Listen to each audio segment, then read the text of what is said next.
असां या तव्हां का भी अहिड़ी किरियल ॻाल्हि कंहिंजे लाइ कयूं त मुनासिब न थींदी, पर हक़ीक़त ज़रूर बयान करनी पवंदी त इन सिंध सूबे खे तक़रीबन खपाए चुका आहिनि 15 सालनि में ये हुकुमरान नालायक। अल्लाह अकबर।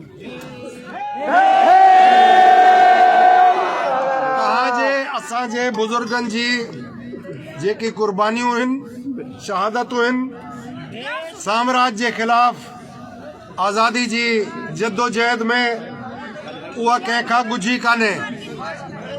त असली हुकुमरानी अल्लाह ताला जी आहे।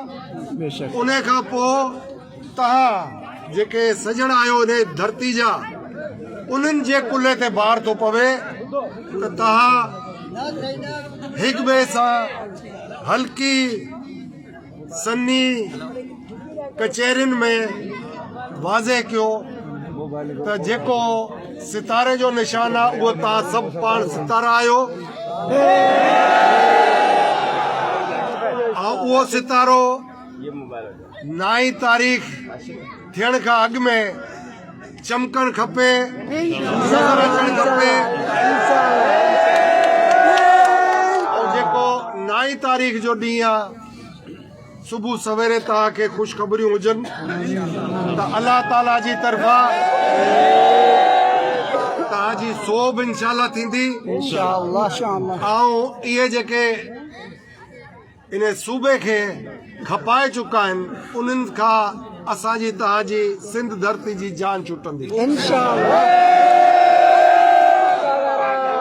हिकिड़ी शइ ॿी बि चवंदो हलां त तव्हां ज़हन में ज़रूर रखिजो त जेके इंटरव्यू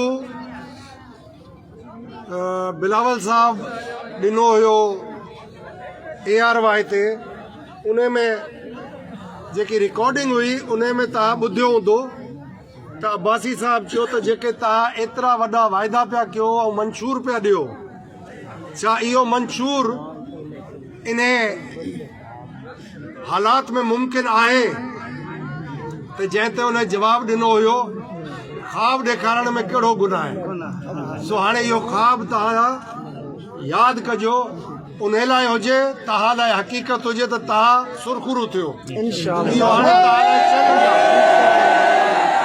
इहो चैलेंज तव्हां क़बूल कंदव ऐं इन ते अमल कंदव। 8 तारीख़ सितारो, 9 तारीख़ जो सिज जेको निकिरंदो, पोइ तव्हां सभु सितारे वांगुरु। इन में डॉक्टर रफ़ीक बाबर साहब जो बि किरदार जेको आहे उनखे न भुलिजो। इहो बि असां सां जंहिं हाल में बि हुयो सचो हुयो ऐं इंशाअल्लाह सचो रहंदो। ऐं इनखे लख शाबाश आहे त इनखे ऑफरूं बि थियूं, लालचूं बि ॾिनियूं वयूं, पर इन पंहिंजा पेर मज़बूत पंहिंजी जाइ ते रखियो बीठो रहियो। ऐं तव्हांजे वोटनि जी मां सम्झां थो जे सही हक़दार आहे त ही डॉक्टर साहब आहे। छो त सचो वफ़ादार माण्हू घटि अॼुकल्ह तव्हांखे मिलंदो, सो बि हेॾे वॾे जहान में जिते सिंध खपाइण वारा पैसा आम था हलनि। सो इहो यादि रखिजो, इन भेरे जे ही खपाईंदा इलेक्शन में त ॻुझियूं अखियूं आहिनि, ॻुझा हथ आहिनि, उहे इन्हनि खे अहिड़ो खंभे वेंदा पैसनि सूदो, त उन जो इंतज़ारु कयो।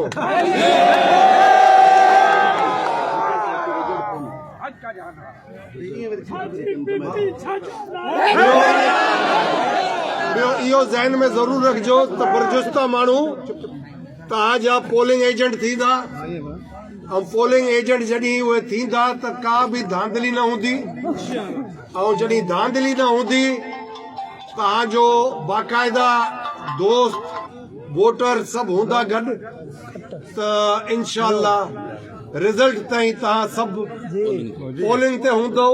ऐं जेको पको रिज़ल्ट थो अचे सही सां, उहो तव्हांखे वठिणो आहे, जिन ते ठपो बि लॻल हूंदो, सही बि थियल हूंदी, ऐं उन प्रिज़ाइडिंग ऑफिसर जो अंगूठो बि लॻियल हूंदो। सो उहो जेसि ताईं न मिले तेस ताईं तव्हां पोलिंग स्टेशन न छॾींदो। पोइ इलेक्शन में तजुर्बो ग़लति थियो त कचे कागज़नि ते ईअं लिखी पे ॾिनो जेको कंहिं बि कोर्ट में किथे बि असां चैलेंज न पे करे सघियोसीं। सो इंशाल्लाह अल्लाह तव्हां सां गॾु आहे। अल्लाह ईमान वारनि खे ईमान ॾींदो ऐं इलेक्शन में सुरखरू कंदो। आमीन। तव्हां सभु ख़ुशि हुजो, आबाद हुजो, मिठे मोहम्मद जे सदके में हर मुश्किल आसान थिए। सदाई ख़ुशि हूंदो। बचनि ॿारनि खे ककड़नि खे आबाद अल्लाह ताला रखंदो। ऐं जीअं असां पाण इहो मेलो मचाए वेठा आहियूं, इहे कचहरियूं मेला इंशाल्लाह हयाती रही त पिया बचंदा ऐं पिया मिलंदासीं। तव्हांजी वॾी महिरबानी। पाकिस्तान जिंदाबाद। तव्हां सभु जिंदाबाद।